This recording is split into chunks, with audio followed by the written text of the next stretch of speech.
Vous avez demandé la suite de l'humiliation de Camille Makosso. Alors la famille, je vous balance la suite, mais ne regardez pas seul.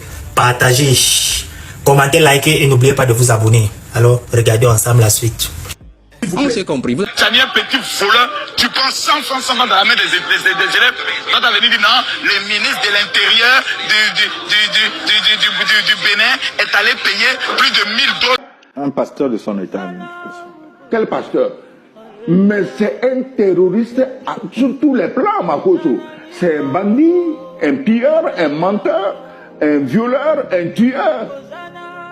Ne me demande pas il a tué qui. De temps en temps, ce promène, il vient chez vous ici, non? Quand vous recevez des gens comme ça, c'est que vous-même, vous avez une moralité chancelante. Et n'oublie pas, Makosso, il sort de prison. C'est l'arrivée de Ouattara au pouvoir qu'il a sorti de prison. Demande pourquoi il était en prison.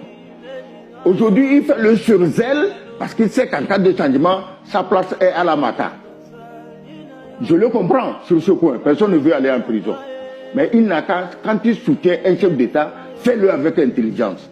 Il ne peut pas salir le nom du président de la Côte d'Ivoire pour faire croire qu'il le soutient.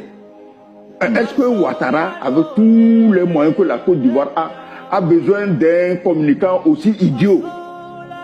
Il y a quand même un activiste justement ivoirien cette année qui est sorti, cette semaine je vais dire, qui est sorti pour tenir en tout cas des propos très injurieux, on va dire ainsi, contre le président Abdraman Chani du Niger. Je pense que vous avez suivi cette évolution de l'actualité. Professeur, quel commentaire faites-vous de cette sortie de cet activiste? Bon, je voudrais dire qu'à partir du moment où un individu s'attaque aux parents d'un adversaire politique, on est désormais hors de la politique. Je ne considère pas cet activiste comme un acteur politique. Je le considère comme quelqu'un qui a reçu ordre et mission d'agresser l'intimité et la dignité personnelle de Monsieur le Président de la République du Niger, le général d'armée Abdourahmane Chani. À partir de là, comme il a posé un acte extra-politique, un acte pré-politique et même métapolitique, cet individu assume désormais des responsabilités inouïes sur le plan karmique, sur le plan du karma. Je suis un critique du pouvoir de mon pays natal, le Cameroun, du président Paul Biya. Je suis un critique du pouvoir du président Alassane Dramane Ouattara en Côte d'Ivoire. Vous ne trouverez jamais un mot d'insulte envers le père du président Ouattara ou sa mère, envers le père du président Biya ou sa mère. Parce que je critique le politique, je mène un combat politique, je ne mène pas un combat infra-humain, je ne mène pas un combat, eh bien, comment on va dire, hors des règles de la civilité. Ce qu'a fait cet activiste pose le problème de la crédibilité de ceux qui le protègent. Cet activiste ne peut avoir dit ce qu'il a dit que parce qu'il se sait protégé par les dirigeants ivoiriens et accessoirement par les dirigeants béninois, au nom desquels il s'est attaqué aux parents du président Abdourahmane Chani. Il peut critiquer sévèrement, vertement la politique du président Abdourahmane Chani. C'est son droit. Mais aller jusqu'à insulter la mère, insulter le père, qui, quant à eux, ne sont ni président de la République du Niger, ni président du CNSP, c'est une abomination que je recommande à tous de condamner. Et je pense que les dirigeants politiques qui sont les mentors, les tuteurs de cet activiste ont tout intérêt à l'obliger à faire amende honorable. Car s'ils laissent faire,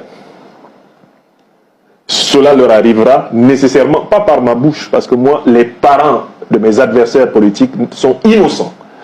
Mais je crains qu'en laissant prospérer ce type de virus, on entre dans une contagion, on entre dans un capharnaüm et on entre véritablement dans une ère de décivilisation totale du débat public.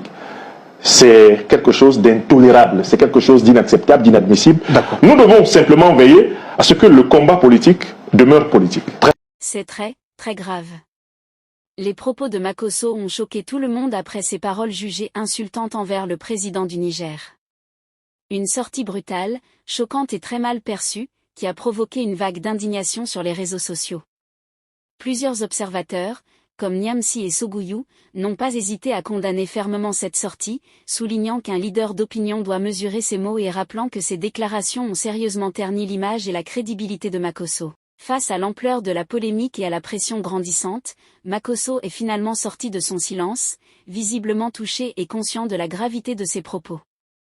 Il reconnaît un grave dérapage, parle d'erreurs, d'emportements et de paroles qui ont dépassé sa pensée, pendant que Niamsi et Sogouyou insistent sur le fait que ce genre de comportement expose ses limites et fragilise sa position publique. La voix lourde, Makosso demande pardon au peuple nigérien, au président du Niger et à toute l'Afrique, affirmant qu'il n'avait pas l'intention d'insulter une nation ni de manquer de respect à un chef d'État.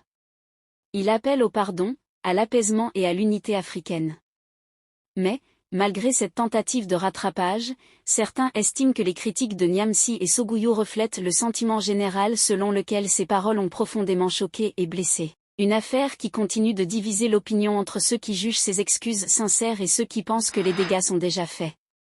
Si vous avez aimé la vidéo, cliquez sur « J'aime » et abonnez-vous.